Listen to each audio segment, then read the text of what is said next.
കേരള ടൂറിസത്തിന്റെ പൊന്മുട്ടയിടുന്ന താറാവാണ് ഇടുക്കിയെന്ന് മന്ത്രി പി.എ. മുഹമ്മദ് റിയാസ്. പീരുമേട് സർക്കാർ ഗസ്റ്റ് ഹൗസിന്റെ നവീകരണവും ഇക്കോ ലോഡ്ജ് ഉദ്ഘാടനവും നിർവഹിച്ച് സംസാരിക്കുകയായിരുന്നു അദ്ദേഹം. ഇടുക്കിക്ക് ടൂറിസം രംഗത്ത് കൂടുതൽ മികവ് പുലർത്താൻ ആവശ്യമായ സൗകര്യങ്ങൾ ഒരുക്കുകയാണ് സർക്കാരെന്നും മന്ത്രി പറഞ്ഞു. കേരളത്തിലെ ടൂറിസം കേന്ദ്രങ്ങളെ വികസിപ്പിക്കുന്നതിനുള്ള സമഗ്ര ഇടപെടലാണ് സർക്കാർ നടത്തുന്നത്. മികച്ച റോഡുകളും ആതിഥേയ മികവും നിരവധി സഞ്ചാരികളെ ഇടുക്കിയിലേക്ക് ആകർഷിക്കുന്നു. കോവിഡ് പ്രതിസന്ധിക്ക് ശേഷം ഏറ്റവും അധികം സഞ്ചാരികൾ എത്തുന്നത് ഇടുക്കിയിലും വയനാട്ടിലുമാണ്. ടൂറിസ്റ്റ് കേന്ദ്രങ്ങളിലേക്കുള്ള റോഡുകൾ, അതിഥി മന്ദിരങ്ങൾ, വിശ്രമ കേന്ദ്രങ്ങൾ എന്നിവ കൂടുതൽ മികച്ചതാക്കും.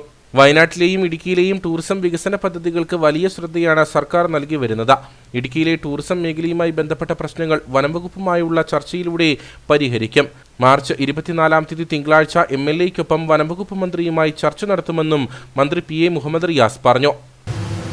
വിദേശ സഞ്ചാരികൾ കോവിഡിന് ശേഷം പൊതുവെ മെല്ലെയാണ് പഴയ എണ്ണത്തിലേക്ക് എത്തുന്നതെങ്കിൽ ഇടുക്കി ജില്ലയുടെ സർവകാല റെക്കോർഡ് വിദേശ സഞ്ചാരികളായിക്കഴിഞ്ഞു. മൂന്നാർ പോലുള്ള ഇടങ്ങളിൽ, ഇടുക്കിയിലെ പീരുമേട് ഉൾപ്പെടെയുള്ള ഇടങ്ങളിൽ ഒട്ടേറെ വിദേശ സഞ്ചാരികൾ കടന്നു വരുന്നു. വിദേശ സഞ്ചാരികൾക്ക് കേരളം പ്രിയപ്പെട്ടതായി മാറാൻ കാരണങ്ങളിലൊന്ന് കേരളത്തിൻ്റെ ആതിഥേയ മര്യാദയാണ്, ജനങ്ങളുടെ ആതിഥേയ മര്യാദയാണ്. വരുന്ന വിദേശ സഞ്ചാരികൾക്കും മറ്റ് സഞ്ചാരികൾക്കും സൗകര്യങ്ങൾ ഒരുക്കുക എന്നുള്ള കാഴ്ചപ്പാടാണ് സർക്കാരിനുള്ളത്. അതിൻ്റെ ഭാഗമായിട്ടാണ് സർക്കാർ തന്നെ മുൻകൈയെടുത്ത് ഇക്കോ ലോഡ്ജും റെസ്റ്റ് ഹൗസ് നവീകരണവും ഹോം സ്റ്റേകളുടെ ഹോം പദ്ധതി, ബഡ്ജറ്റിൽ പ്രഖ്യാപിച്ച ഹോം പദ്ധതിയും അതുപോലെ തന്നെ PWD റെസ്റ്റ് ഹൗസുകൾ ഓൺലൈൻ ബുക്കിംഗ് ആരംഭിച്ചതും ഒക്കെയായി നിരവധി ഇടപെടലുകൾ ഹോസ്പിറ്റാലിറ്റി സെക്ടറിൽ നടത്തിയിട്ടുണ്ട്. അതിൻ്റെ റിസൾട്ട് കണ്ടു തുടങ്ങി.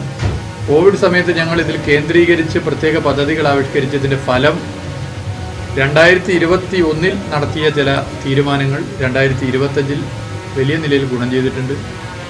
നേരത്തെ 2016 മുതലുള്ള ഇടതുപക്ഷ സർക്കാരുകൾ തുടർച്ചയായി 2 സർക്കാരും നടത്തിയ ഇടപെടലുകളും പൊതുവെ ഇടുക്കി പോലൊരു ജില്ലയിൽ വലിയ മാറ്റങ്ങൾക്ക് കാരണമായി. നല്ല റോഡുകളാണ്. പഴയ റോഡുകൾ ഈ മേഖലയിലുള്ള അവസ്ഥ നിങ്ങൾക്കൊക്കെ അറിയുന്നതാണ്. നല്ല റോഡുകളായി മാറി. ആ റോഡുകൾ ആദ്യം ശ്രദ്ധിക്കപ്പെട്ടത് അരിക്കൊമ്പനിലൂടെയാണ്. അരിക്കൊമ്പനാണ് കേരളത്തിലെ റോഡുകളുടെ ബ്രാൻഡ് അംബാസഡറുമായി മാറിയത്. അതിനും ഇടുക്കിയാണ് സാക്ഷ്യം വഹിച്ചത്. പിന്നെ ഒരുപാട് സിനിമകളിൽ ഈ ഇടുക്കി ജില്ലയിലെ റോഡുകൾ കൂടുതൽ ആളുകൾ അറിയുന്ന സ്ഥിതി ഉണ്ടായി. എറണാകുളത്ത് ഫ്ലൈറ്റ് ഇറങ്ങി നെടുമ്പാശ്ശേരിയിൽ നിന്നും നേരത്തെ ഇടുക്കിയിലേക്ക് വരാനുള്ള പ്രയാസം ആലോചിച്ച് പല സഞ്ചാരികളും വരാറില്ലായിരുന്നുവെങ്കിൽ ഇപ്പോൾ മികച്ച റോഡുകളായി മാറി. റോഡുകൾ യാത്ര ചെയ്യുന്നവരെ സംബന്ധിച്ചിടത്തോളം വളരെ പോസിറ്റീവായ ഒരു എനർജി നൽകുന്ന സ്ഥിതി വന്നു.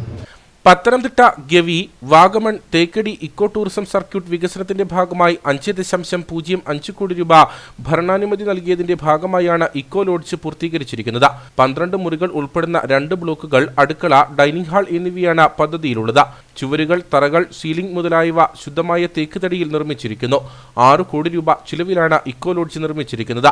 പരിപാടിയിൽ വാഴൂർ സോമൻ MLA അധ്യക്ഷനായിരുന്നു. ജില്ലാ പഞ്ചായത്ത് പ്രസിഡന്റ് രാജൻ നീറണാക്കുന്നേൽ, അഴുത block panchayat president OV Joseph, Kattappana block panchayat president VP John, ജില്ലാ പഞ്ചായത്ത് അംഗങ്ങളായ KT ബിനു, SP രാജേന്ദ്രൻ, പീരുമേട് ഗ്രാമപഞ്ചായത്ത് പ്രസിഡന്റ് R ദിനേശൻ, കുമളി ഗ്രാമപഞ്ചായത്ത് പ്രസിഡന്റ് ഡെയ്സി സെബാസ്റ്റ്യൻ, വണ്ടിപ്പെരിയാർ ഗ്രാമപഞ്ചായത്ത് പ്രസിഡന്റ് KM ഉഷ, കൊക്കയാർ ഗ്രാമപഞ്ചായത്ത് പ്രസിഡന്റ് മോളി ഡൊമിനിക് തുടങ്ങിയവർ സംസാരിച്ചു.